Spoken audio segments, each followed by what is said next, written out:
Hello everyone. देखिए friends, इस video के अंदर हम समझेंगे क्लास 10 की इंग्लिश और क्लास 10 की इंग्लिश का ये मोस्ट इंपोर्टेंट सेंट्रल आइडिया है। और जो सेंट्रल आइडिया है इसका मतलब होता है केंद्रीय विचार। देखिए द ट्रीज जो पोयम है, ये पोयम है 8वीं क्लास 10 की इंग्लिश की। तो देखिए ये काफी इंपॉर्टेंट है एग्जाम के लिए। हिंदी एक्सप्लेनेशन, हिंदी व्याख्या कैसे करेंगे इसको समझते हैं। इसको जो राइटर है, लेखक है, कौन है? एड्रिन रिच है। याद रखना, एड्रिन रिच, इन्होंने ये लिखी है। तो देखिए इसका हिंदी एक्सप्लेनेशन क्या होगा उसको समझते हैं। क्वेश्चन इस तरह से दे रखा है कि right the central idea, central idea लिखिए ऑफ द पोयम, पोयम पर। ये आ चुका काफी बार।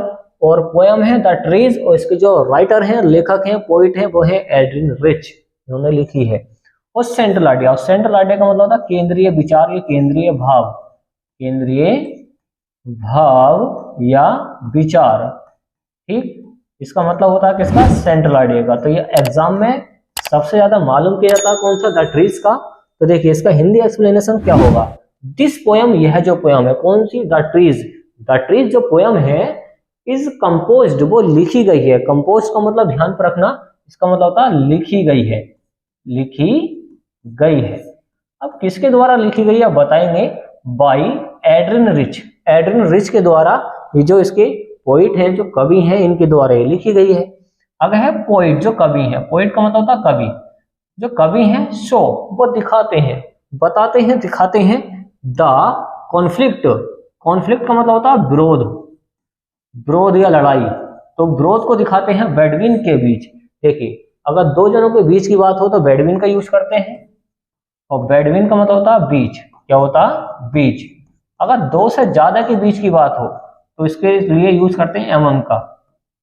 ये जो एमंग होता है इसका मतलब होता है के बीच, तो इसका मतलब भी के बीच होता है। दोनों का मतलब एक ही है।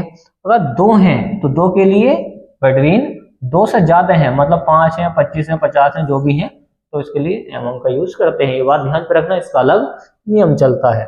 तो यहाँ पर कॉन्फ्लिक्ट को दिखाता है बेडविन के बीच। बेडविन का मतलब होता है के बीच। और मैन एंड नेचर मतलब व्यक्ति और कुदरत के बीच में, व्यक्ति और कुदरत। तो यहाँ पर व्यक्ति के बीच में, और नेचर मतलब प्रकृति। जो प्रकृति है, पृथ्वी अपनी, ये कैसे बनी है, इसमें क्या क्या चीजें हैं, वो सारी क्या है? प्रकृति है हमारी पृथ्वी की। आगे है विद द ग्रोथ, ग्रोथ करने के लिए। ग्रोथ का मतलब होता विकास करने के लिए, तो विकास होने पर। एंड डेवलपमेंट, डेवलपमेंट का मतलब भी क्या होता है? विकास, बड़ा या विकास होने पर। ग्रोथ का मतलब वैसे बड़ा होना होता है। और सोसाइटी, समाज का। तो समाज का जैसे विकास होता है तो हम क्या करते हैं? ह्यूमन जो इंसान है, ह्यूमन का मतलब होता है इंसान। ह्यूमन बीइंग्स हैव यूज्ड, वो इस्तेमाल करते हैं नेचर, प्रकृति का। तो हम अपने विकास के लिए प्रकृति का यूज करते हैं। जैसे प्रकृति में से मतलब जंगल से हम लकड़ी काट कर लेकर आ गए अपने विकास के लिए। बहुत सारी चीजें यूज करते हैं, जैसे डीजल पेट्रोल निकाले पृथ्वी के अंदर से। जो भी चीज हम कुदरती रूप से यूज करते हैं वो क्या है? उससे नुकसान होता है प्रकृति को। देखिए विंग्स हैव यूज्ड नेचर, हम नेचर का यूज करते हैं, प्रकृति का, फॉर देयर ऑन बेनिफिट, अपने खुद के फायदे के लिए। एंड कोज्ड, वो कारण बन जाता है, अलॉट ऑफ हार्म, एक नुकसान का, टू इट, इसके लिए, इसके पृथ्वी के लिए। तो ये पृथ्वी का नुकसान करते हैं ज्यादा यूज करके। एग्जाम्पल नेचुरल, तो यहाँ पर एग्जाम्पल है कि नेचुरल रिसोर्सेज।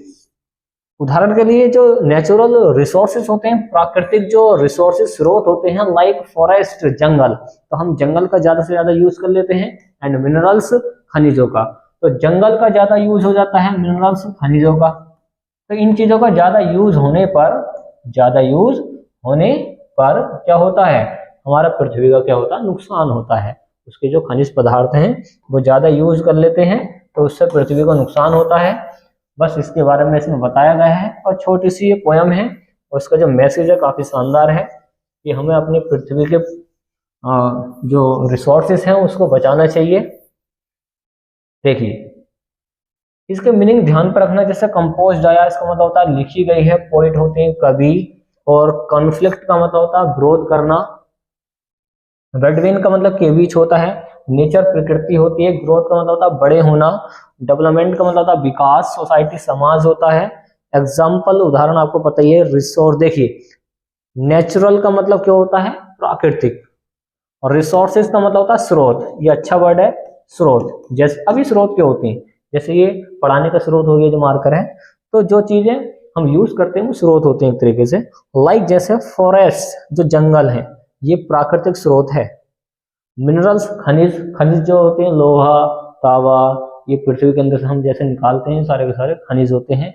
और अयस्क भी इनको ही कहते हैं, जो शुद्ध मात्रा में हम इनको निकाल लेते हैं वो अयस्क होते हैं, जैसे कि आपने साइंस में पढ़ा होगा। तो काफी क्या है, ये आसान सेंट्रल आइडिया है, बस आपको इसको तैयार करना है, ध्यान चलिए अब ले सकते हैं इसका स्क्रीनशॉट।